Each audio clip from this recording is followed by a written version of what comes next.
Vaina chuan guitar lesson thar kan zir ho lenga vaina kan zir ho le tur chu BZT Tochhawng in mâwi ber ti hla sakha guitar Perhdan kan zir ho wang helai abar chord standard perdu tan chun B in langa sanga I aniama F sharp minor a G sharp minor chuan englo C sharp minor hi abricha kan hmang tel bok ang anu khana kiron sana C sharp in chuan asanga hian F sharp aniama G sharp minor a hian A sharp minor khangki kha adu tan chun in lo hmanga chuan kepo hi ol samjok nan fourth fret a hin karon wanga B ya khan G in kan lap mai ang sanga C niama D minor a E minor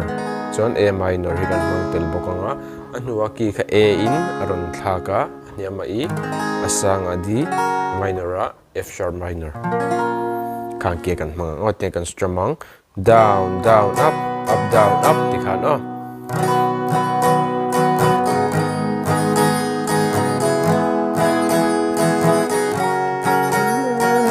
na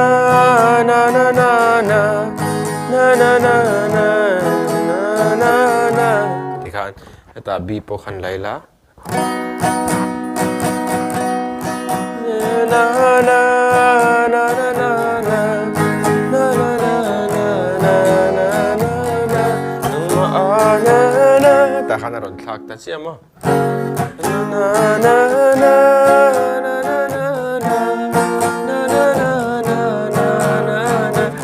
kama ngai mo hi ber tikhan abar chord kan play du pon tikhan kan lo play mai don ni ala ne karon play lenga uluk da vinilo ngai thale don ne